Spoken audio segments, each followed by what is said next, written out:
I'm Mark Golub, and in the news, the Jewish community's overwhelming sense of shock and grief at the senseless, callous, brutal mass murder of 11 people at the Tree of Life congregation in Pittsburgh on Saturday. It is heart-wrenching.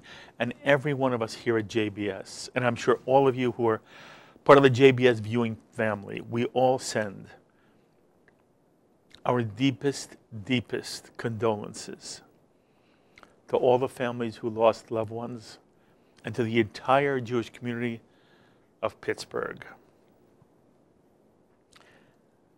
There's some things I'd like to share with you.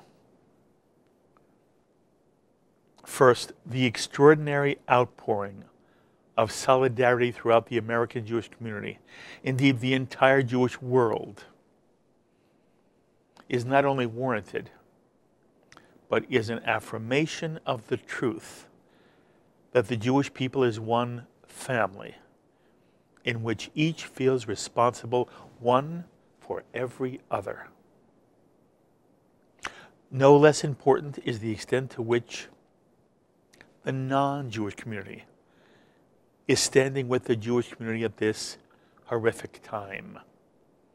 Their outrage and their support is yet again another testament to the tsunami of goodness that rises in the hearts and souls of people of goodwill when others must endure a grave desecration of life.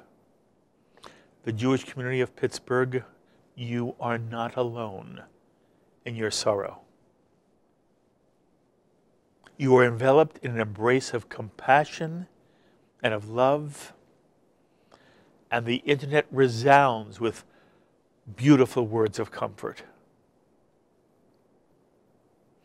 And if the Pittsburgh massacre reveals anything about America, it's the extent to which hate is an anathema to the people of our nation. There has been an immediate and total rejection throughout our country, from governmental officials to the man and woman in the street. A rejection of hate in general and of anti-Semitism in particular. This American response should be seen and appreciated by the Jewish community for who and what the American people are, and the extent to which the history of Jewish America is a pinnacle of Jewish diaspora life unparalleled by any other golden age of Jewish history.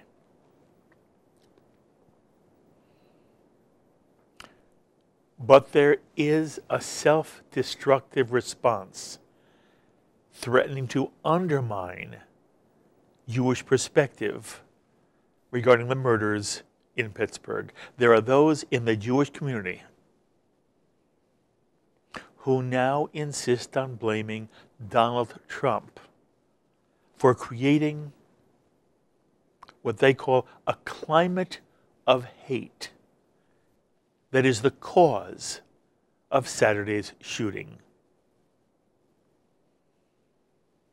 Whenever a tragedy like Pittsburgh occurs, there's a natural reaction to try to make sense of it, make sense of the event, to find a reason to affix blame. Such responses tend to succumb to hysteria that creates ghosts, demons, and enemies where there are none. Now, according to a recent Mellman Group poll, more than 75% of American Jews disapprove of Donald Trump. More than 75%. Many Jews detest, despise the man.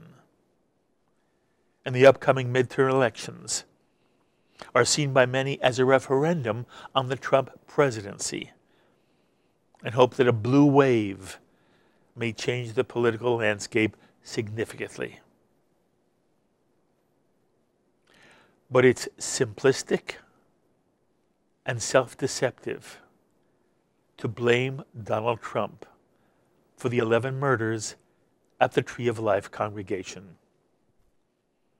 Such a suggestion is an ignoble expression of partisanship that threatens to fashion a frightening fiction of an emerging wave of violent anti-Semitism in America, demanding a series of responses by the Jewish community which threatens to distort the American Jewish future. Calmer heads must prevail for the Jewish community to emerge from this tragedy with an honest sense of what it continues to mean to be a Jew living in America. In reality, the Pittsburgh shooting has no more to do with Donald Trump than any of the prior mass shootings have had to do with prior presidents. America has a long and wretched history of mass murders that far predates Donald Trump.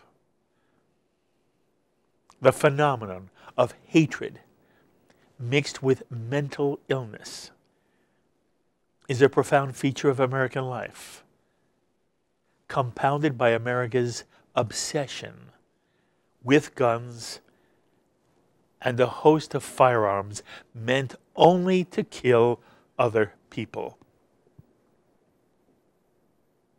Tragically, during the years 2009 to 2017, there were 9 mass murders. 9. Barack Obama was president. Appropriately, we did not accuse Barack Obama of being responsible for a climate of hate that is simply an ongoing endemic for many in our country who are seriously mentally ill. Appropriately, we did not blame Barack Obama for creating a climate when 27 people were killed in a house of worship, the First Baptist Church of Sutherland Springs, Texas. No group protested outside the White House, accusing President Obama of having blood on his hands. Appropriately, we did not accuse Barack Obama of creating a climate of hate when 49 people were murdered at Pulse in Orlando by a mentally deranged man who wanted to punish gays and exact revenge for America's involvement in Syria.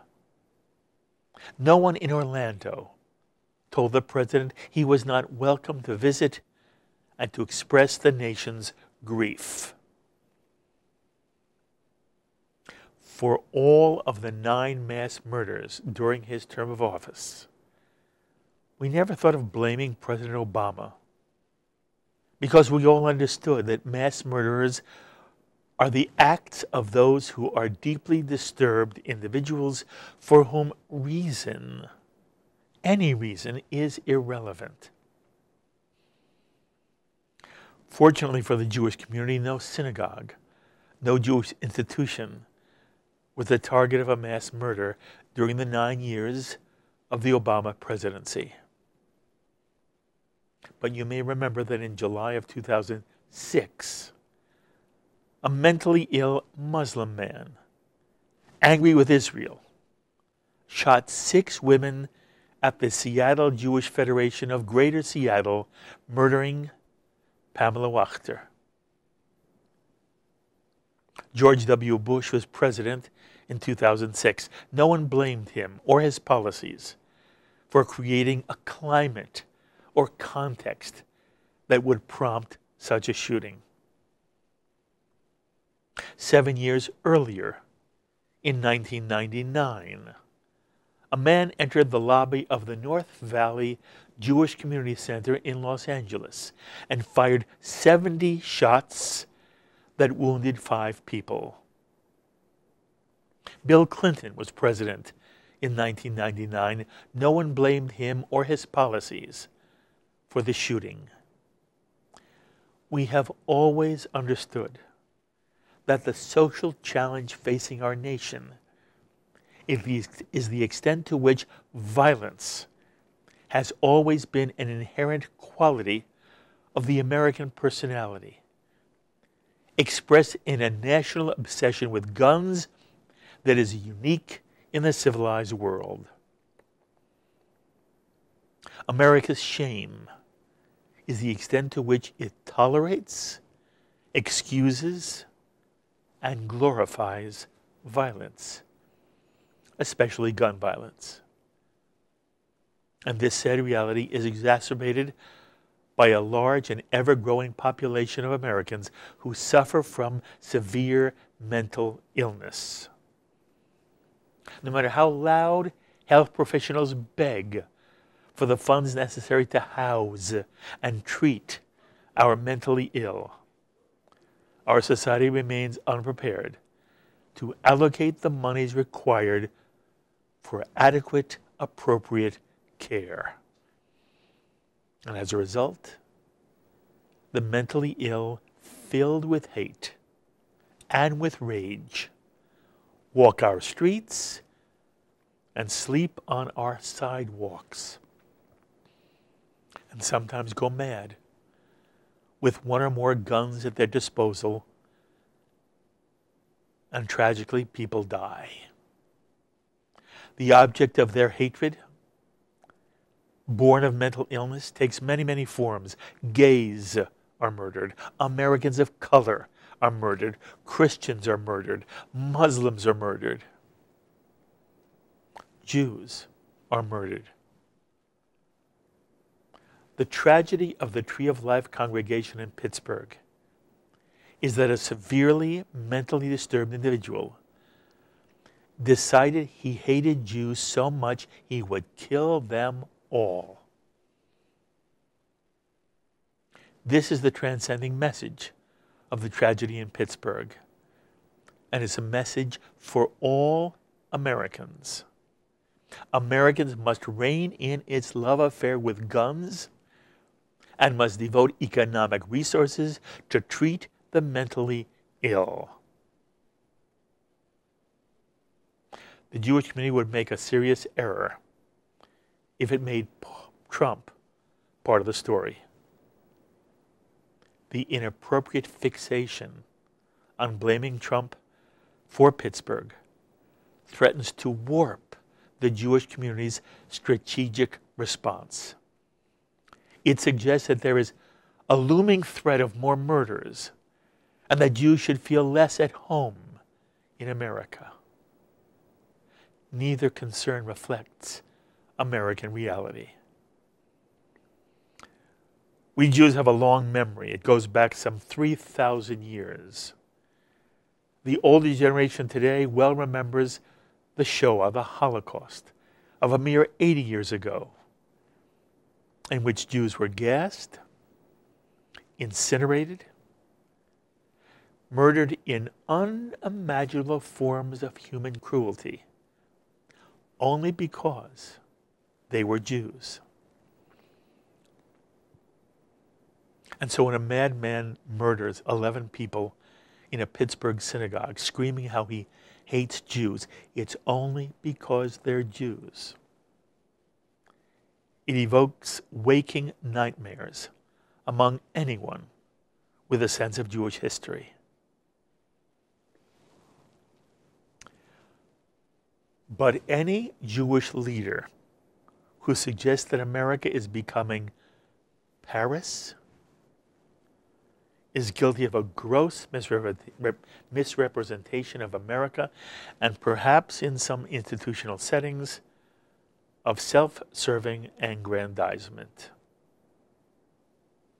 Are there people in America who hate Jews? Of course. There will always be anti-Semites everywhere, in every society. But the American people and the American social fabric is wholly non-anti-Semitic. You know, there was once a time in America when Jewish children were taunted for being Christ killers. Sometimes were beaten up by Christian gangs for the crime of deicide. Jews were denied access to colleges and neighborhoods, professional opportunities, and country clubs. When my dear mother first met her roommate at the University of Michigan, the roommate asked her innocently if she could see my mother's horns. Virtually none of this is true in contemporary America today. My wife and I have 5 wonderful children ranging in age from 30 to 50. My daughters have experienced sexism. None of my children have experienced anti-Semitism. This is the reality of American Jewish life today. There will always be anti-Semites. They should never be taken for granted. Vigilance is a Jewish mitzvah. But there is no anti-Semitic threat to the Jews of America today. Despite the tragedy of Pittsburgh, Jews need not live in fear or feel any less rooted in American life. This is the message Jewish leaders need to stress today. For whatever number of skinheads and white supremacists and David Dukes and neo-Nazis may exist in various nooks and crannies of our country, they neither represent any significant piece of American society, nor do they represent any concerted threat to the Jews of America.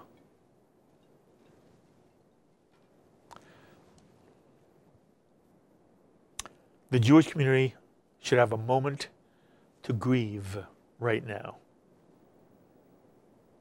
This time, a deranged individual chose Jews to target. And we and the entire Jewish world have the right to mourn together. The mourning and the healing that will follow need not be confused by making our family's tragedy about Donald Trump. He had no more to do with it than any other president has had, and it dilutes and distorts both our mourning and our healing with all the members of Pittsburgh's Tree of Life congregation. And again, everyone here at JBS is embracing every one of you in Pittsburgh today. The entire community suffered an unspeakable tragedy, Jew and non-Jew alike. The entire Jewish community, regardless of what congregation, what synagogue, one shul, one prays in. Know that world Jewry is with you. No Americans are with you. From sea to shining sea. And know that there will be healing. And there will be vibrant Jewish life, transcendent, in Pittsburgh, in America, in Israel, throughout the world. I'm Mark Golub.